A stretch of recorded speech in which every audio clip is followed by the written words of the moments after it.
Hey my little ones, day 2 of Ceres and Proserpina. Ceres and Proserpina, however you want to say their name. You need to know the Greek name and the Roman name. Here's a quick recap like they do on TV. Okay, Ceres and Proserpina were in the meadow picking flowers. Persephone, the daughter, she walked away. Her mom's like, stay close, but of course she walked away because, that's what kids do. All right, so Persephone walked away to pick flowers, and then the earth rumbled and opened up. And here comes Pluto, otherwise known as Hades. And he grabs the girl, he throws the girl into his beautiful, magnificent, the stallions, the carriage. It's all magnificent because it's Hades. He's the Greek god of the underworld. And he grabs the girl, and she's screaming like any good child would. And he goes back into the underworld, and he closes up the earth. So when Ceres goes to where she heard the screaming, Earth is still, like it never, ever happened, which is still major creepy. All right, so this is one of our parents' big nightmares, and I know from you working with you guys that this is one of your big nightmares.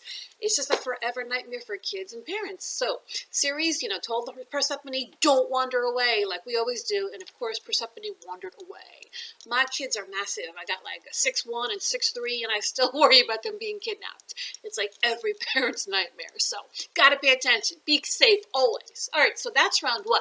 Here we found out that Pluto, otherwise known as Hades, asked his brother Zeus, otherwise known as Jupiter. I know, it's like Telemundo, a lot of characters, pay attention, write them down.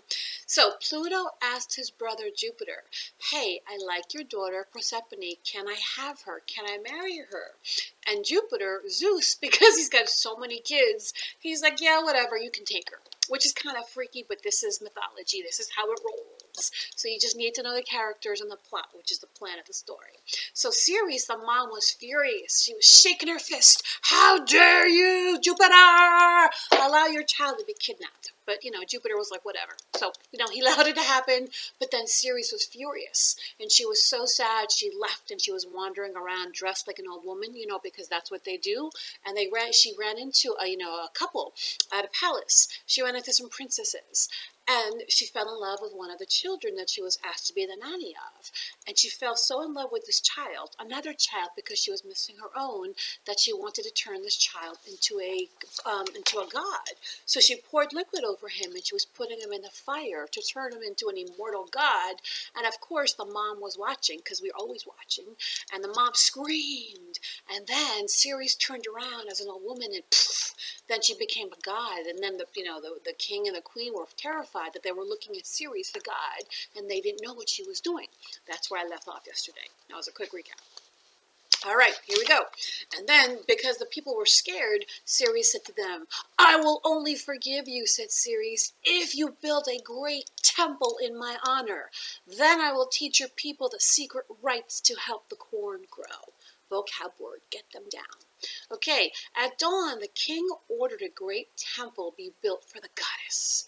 But after the temple was completed, Ceres did not reveal the secret rites. So she kind of tricked them. Instead, she sat by herself all day, grieving for her kidnapped daughter. She was in such deep mourning, M-O-U-R-N-I-N-G, that everything on earth stopped growing. Because remember, she's the goddess of the harvest. Everything that grows was in honor of Ceres. She wasn't happy. Nothing grew. Now remember, the Greeks used mythology to teach natural phenomena. Like if the fields weren't growing for real natural reasons, they blamed the gods. So here's the story. They said that Ceres was in mourning. She was so sad that she lost her daughter, she stopped everything from growing. Okay, it was a terrible year for the Greeks. There was no food, and people and animals began to starve. Jupiter, otherwise known as Zeus, grew worried. If Ceres caused the people on earth to die, there would be no more gifts and offerings for him. Finally, he sent gods from Mount Olympus to speak with her. The gods came to Ceres and offered her gifts and pleaded with her to make the earth fertile. Vocab word again. I never will, she said, not unless my daughter is returned safely to me. You will all starve and die, which is what she was probably thinking. It's not in the book, but that's what I would say. Okay, Jupiter had no choice but to bid his son Mercury, you know him, the messenger god, to return Proserpina to her mother. Wandering the underworld, Mercury passed through dark, smoky caverns filled with ghosts and phantoms until he came to the misty throne room of Pluto and Proserpine. Though the maiden was still frightened, she had grown accustomed to her new home and had almost forgotten her life on Earth. Your brother Jupiter has ordered you to return Proserpina to her mother, Mercury told Pluto. Otherwise, Ceres will destroy the Earth. So basically, the messenger god is telling Pluto, look, your bro wants his daughter back. You have to give your wife up. Pluto was not happy. Pluto knew he could not disobey Jupiter, but he didn't want his wife, which is Proserpine, to leave forever. So he said, she can go, but first we must be alone. When Mercury left, Pluto spoke softly to Proserpine. If you stay, I'll make you queen of the underworld, and the dead will give you great honor. As Proserpine stared into the eyes of the dead, she dimly remembered the joy of her mother's love. She remembered wildflowers in the woods and open sunlight meadows. I would rather return, she whispered. Pluto sighed, then said, all right, go, but before you leave, eat the small seed of the pomegranate's fruit. It is the food of the underworld. It will bring you good luck. Now, if we were in class, I would have brought in a pomegranate. You can get one at Publix. It's a big red-looking fruit. It looks like an orange, but it's really an apple. And you slice it, and it's got beautiful, tiny, hundreds of tiny red, juicy bead seeds inside. It's the color of blood. It's fantastic. It's a beautiful fruit. Slice it open, all the seeds pop out. That is the fruit of the underworld. So he's like, here, have some fruit with me. Now, hello, if a kidnapper who didn't want to let you go said, eat this, would you? Yet no, you never eat things from strangers. You and I both know that. Anyway, Proserpine ate the tiny seed. Hello, she wasn't paying attention. Okay, then Pluto's black chariot carried her and Mercury away. The two stallions burst through the dark ground of Earth, then galloped over the countryside to the temple where Ceres was mourning for her daughter. When Ceres saw her daughter coming, she ran down the hillside, and Proserpine sprang from the chariot into her mother's arms. Oh, I love a happy story. Okay, that day the two talked and talked excitedly of what had happened during their separation. But when Proserpina told Ceres about eating the pomegranate seed, the goddess hid her face and moaned in anguish. She's like, no, tell me you didn't eat the seed. I've told you about eating things with strangers. But apparently Proserpine didn't pay attention, and she ate it. But at least she told her mom, which she should always do.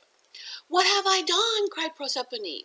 You have eaten the sacred food of the underworld, said Ceres.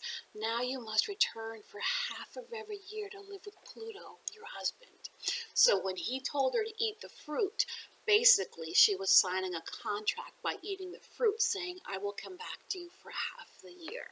So, Ceres knew this. Ceres knew that when Proserpina told her, listen, I ate the fruit of the underworld, Ceres knew she would have to give up her daughter for half of the year, for 2 seasons of the year. That was just the deal.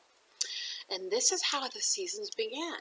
For when fall and winter come, the earth grows cold and barren, which means nothing grows, because Proserpine lives in the underworld with Pluto, and her mother mourns. So Ceres is so sad that in fall and winter, she doesn't let anything grow. But when her daughter comes back in spring and summer, Ceres, the goddess of grain, turns the world to flourish and be fruitful again, and that is spring and summer. The corn grows and everything grows again. So when Ceres gets her daughter back, she's so happy she lets everything flourish and be fertile and grow again. And boom, that's the story of Ceres and Proserpina. That's how they said the seasons happened. These are the stories the Greek gods told. Excuse me, the Greeks told to each other about the Greek gods and how they would, like, make the seasons, and things grow and things die. So another natural phenomena explanation. All right, my little ones, I hope you liked the story. I thought it was pretty incredible. Make sure you know the characters, make sure you know the story elements, and tomorrow there's questions, and then the day after that, there's a test on the whole story. All right, my little ones, safe and sound always. Remember, if you're always ready, you never have to get ready.